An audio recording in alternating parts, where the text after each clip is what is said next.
এটা হচ্ছে Phuket airport. এখান থেকে উড়ে যাবে সিঙ্গাপুরের উদ্দেশ্যে। সিঙ্গাপুরের ছোট্ট একটা ট্রানজিট আছে। এখন রানওয়ে দিয়ে চলতে শুরু করলো, স্পিড ধীরে ধীরে বাড়ছে, কিছুক্ষণের মধ্যেই আকাশে উড়ে যাবে। মোটামুটি স্পিড বেড়ে গেছে। ফুকেট যেহেতু ছোট্ট একটা শহর, কিছুক্ষণের মধ্যেই ফুকেটটা ছেড়ে যাব। ফুকেট সিটিটা যথেষ্ট সুন্দর, যদিও উপর থেকে দেখে অতটা ভালো লাগছে না। ফুকেট সিটিটা ছেড়ে দিয়েছি, কিছুক্ষণের মধ্যেই মালয়েশিয়ার সমুদ্র সীমায় ঢুকে যাব। মালয়েশিয়ার উপর দিয়ে এখন যাচ্ছি। এখন সিঙ্গাপুর সমুদ্র সীমার উপর দিয়ে যাচ্ছি। সিঙ্গাপুর বন্দরের প্রচুর জাহাজ দেখা যাচ্ছে। কিছুক্ষণের মধ্যেই সিঙ্গাপুরের চেঙ্গিস এয়ারপোর্টে ল্যান্ড করব। সিঙ্গাপুর থেকে বালির প্লেন হচ্ছে 15:55। এখন বাজে 2:37। খুব বেশি সময় নেই।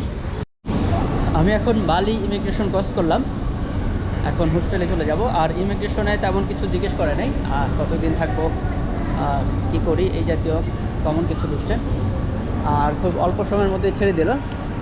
আর এখন টাইম হচ্ছে প্রায় 8টা বাজে, 7:55। আমি দেখি আমার হোস্টেলে যাওয়ার জন্য কি পাওয়া যায়। আর এটা হচ্ছে বালির এয়ারপোর্ট।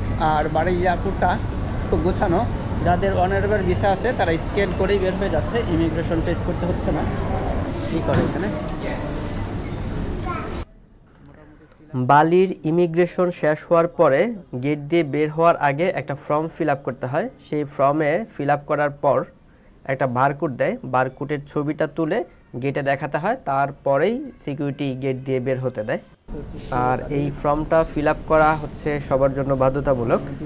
আর এই ফর্মটা ফিল আপ করার জন্য অনেকগুলো কম্পিউটার এখানে সাজানো আছে। এটা আসলে নিজে নিজেই ফিল আপ করতে হয়। এয়ারপোর্ট থেকে আমি $50 ভাঙা নিলাম। আমার কাছে $50 একটা নোট ছিল। এয়ারপোর্টের রেট হচ্ছে ইউএসডি 14.800। বালিতে হিসাব হয় হাজারে, এখানে $1 মানে 14,800 দিচ্ছে। $50 ভাঙিয়ে আমি 7,40,000 পেয়েছি। আপাতত এটা দিয়ে আমার চলে যাবে। $1 আমি পেলাম 14,800। মোটামুটি বের হয়ে যাচ্ছি। এখন বাহিরে গিয়ে বোঝা যাবে। এগুলো বিভিন্ন হোটেল থেকে হয়তো রিসিভ করার জন্য আসছে এই মানুষগুলো। এইখানে ট্যাক্সি ভাড়া চাচ্ছে $35, ডিসকাউন্ট দিয়ে $25। আমি এয়ারপোর্ট থেকে বের হয়ে যাই। বের হয়ে বাহিরের সাইডে গেলে মোটর সাইকেল পাবো। মোটর সাইকেলে করে দেখি যাওয়া যায় কিনা। আর কোন অ্যাপসটা চলে আমার একটু স্টাডি করে আসা উচিত ছিল। আমি পরে জানাচ্ছি কোন অ্যাপসটা চলে। আপাতত বের হই এখান থেকে। ওকে, মোটামুটি একটা মোটর সাইকেল পেয়েছি। এখন সোজা চলে যাব। আর এটার খরচ পড়েছে 50,000। মোটামুটি ঠিকঠাক। আমি গতকালকে ইন্দোনেশিয়ার বালিতে এসে পৌঁছেছি। আর এখানে পৌঁছানোর পরেই আমি সরাসরি এই হোস্টেলটায় চলে এসেছিলাম। এখানে অনেকগুলো কুকুর আছে। বালি বোবো হোস্টেল। এই হোস্টেলটায় আমি একটা ডরমেটরি বেডে আছি। আমি একটু দেখাই হোস্টেলটার এনভায়রনমেন্ট। আর এটা একটু রিমোট এরিয়ায়, যদিও এটার রেটিং খুব ভালো, কিন্তু এরিয়াটা একটু রিমোট এরিয়ায় পড়ে গেছে। আশেপাশে খাবারের দোকানপাট একটু কম। আর এখান থেকে পায়ে হেঁটে বিচের কাছে যাওয়া যাবে, একটু সময় লাগবে।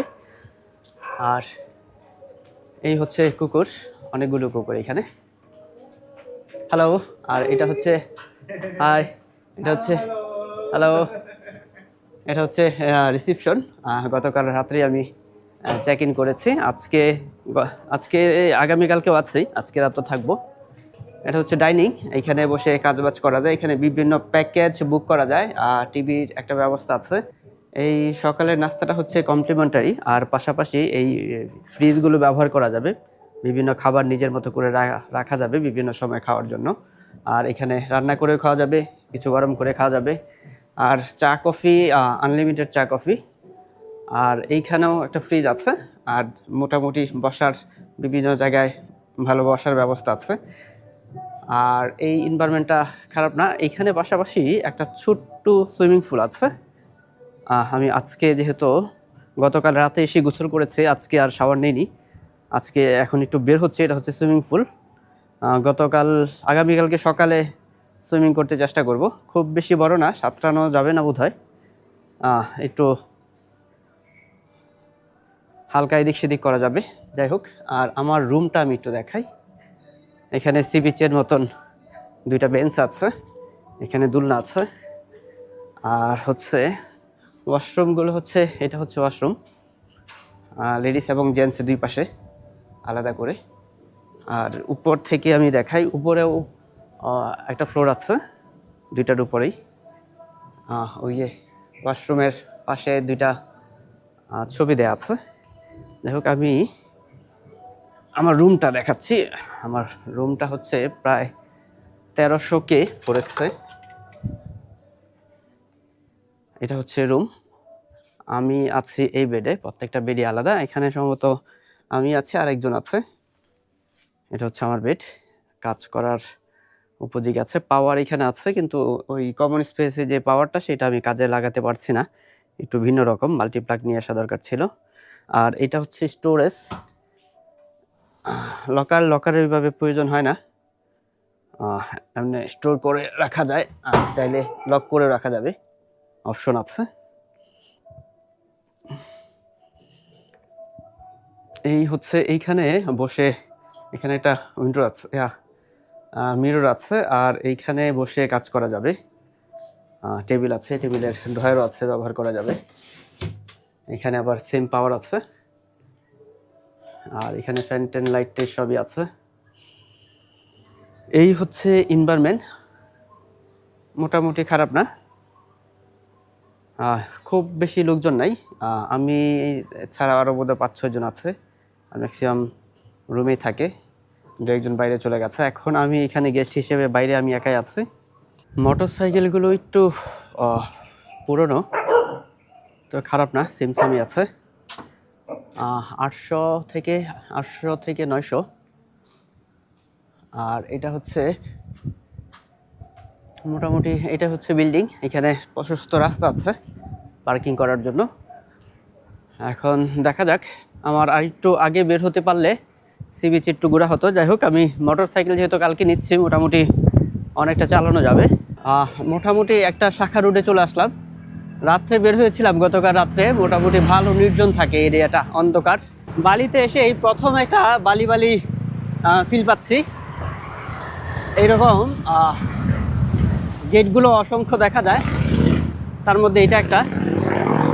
এখান থেকে খাবার খেতে হবে, খাবারের দামটা রিজনেবল মনে হচ্ছে আমার কাছে। মোটামুটি 10K, 9K, 12K মধ্যে খাবার পাওয়া যাচ্ছে, তার মানে $1 নিচে। আর খুব ব্যস্ত, একটু সময় লাগবে, সিরিয়ালে দাঁড়াতে হবে। আমি একটু ঘুরে আসি সামনে থেকে। আমি অর্ডার করেছি, অর্ডার হচ্ছে 28,000, প্রায় $2 কাছাকাছি। আর অর্ডার নিয়ে অপেক্ষা করছি খাবার আসার জন্য। এই জায়গাটা ভালো, খুব বড় পরিসরে করা।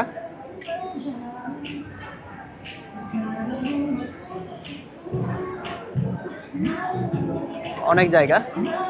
আজকে হোস্টেলে বসে গিয়ে কাজ করব, কালকে সকাল সকাল বের হব মোটরসাইকেল নিয়ে। আমার মনে হয় মোটরসাইকেল নিয়ে বের হলে ভালো সময় কাটবে, কারণ আমি প্রথমবার মোটরসাইকেল নিয়ে বের হয়েছিলাম চ্যাংমাইতে। তখন অবশ্য আমার কাছে ইন্টারন্যাশনাল ড্রাইভিং লাইসেন্স ছিল, এখন নেই। বাংলাদেশের আছে, এটা কাজ করবে কিনা আমি ঠিক জানি না। আমি একটু গুগল করে দেখি, না করলে সমস্যা পড়ে যাব, কারণ মোটরসাইকেল ছাড়া এখানে সার্ভাইভ করা কঠিন, কারণ লোকাল ট্রান্সপোর্ট এখানে নাই ওইভাবে। আবার গ্র্যাব বোধহয় চলে, সেখানে খরচ কম হতে পারে। নেপালে আমি গ্র্যাব ব্যবহার করেছিলাম, মোটামুটি যথেষ্ট কম খরচে। বেল বাজতে শুরু করেছে, আমার খাবার সম্ভবত রেডি হয়ে গেছে। এখানে একটা সিগন্যাল দিচ্ছে, ভালো। আর কাউন্টার থেকে বোধহয় খাবার নিতে হবে।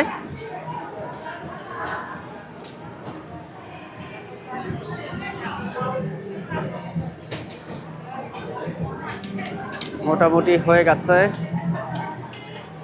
দেখুন, আরও কিছু বোধহয় দিবে।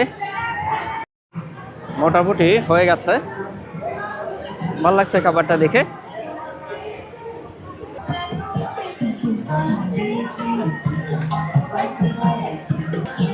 $2 খাবারটা খারাপ না। এখানে স্টিক দিয়েছে,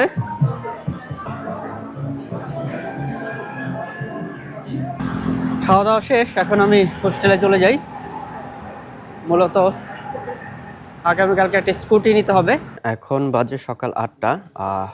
নাস্তা রেডি হয়ে গেছে, নাস্তা করে মোটরসাইকেল নিয়ে বালি শহরটা এক্সপ্লোর করার জন্য বের হব।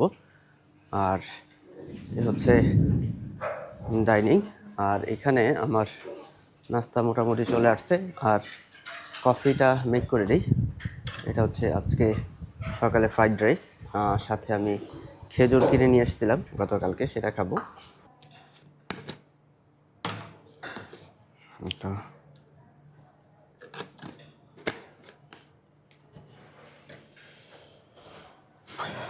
সময় নষ্ট করা যাবে না, আজকে 2 দিন পরে আজকে বের হচ্ছি।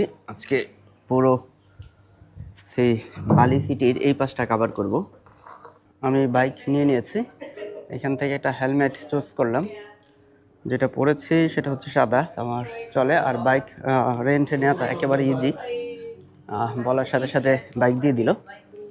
আর ড্রাইভিং লাইসেন্স এই জাতীয় কিছু লাগে না, যেহেতু বালিতে এমনিতেই ইউজ করা যায়। আর অসংখ্য বাইক আছে, একটা গ্রুপ এসেছে এখানে গতকাল রাতে 10টার দিকে, ওরা 5-6টা বাইক নিয়ে আসছে। আর এখানে 2টা বাইকের অপশন ছিল, আমি এটা চুজ করেছি। ছোটোখাটো হালকার মধ্যে আছে। এখন আমি বসলাম, স্ট্যান্ড উঠাইলাম, অন করলাম, এই চলে যাচ্ছি। কিছুক্ষণ আগে মারাত্মক একটা অ্যাক্সিডেন্ট করলাম। ওয়েল্ডিংয়ের একটা দোকানের সামনে ওই পাথরের মধ্যে স্লিপ খেয়ে পড়ে গেছে, এবং এই স্কুটিরও মোটামুটি ভালো ক্ষতি হয়েছে। এটা এদিক দিয়ে এটা নষ্ট হয়ে গেছে, আর এইটার গ্লাসটা ভেঙে গেছে, লুকিং গ্লাস। আর এদিকে একটু আঁচড় টাচড় লাগছে। আর আমি খুব ভালোভাবে আহত হয়েছি, পায়ের নখ একটু ক্ষতিগ্রস্ত হয়েছে। আর মাঝখানে এই প্যান্টেন ছিঁড়ে এই অংশটা একেবারে বিভৎস অবস্থা। এখন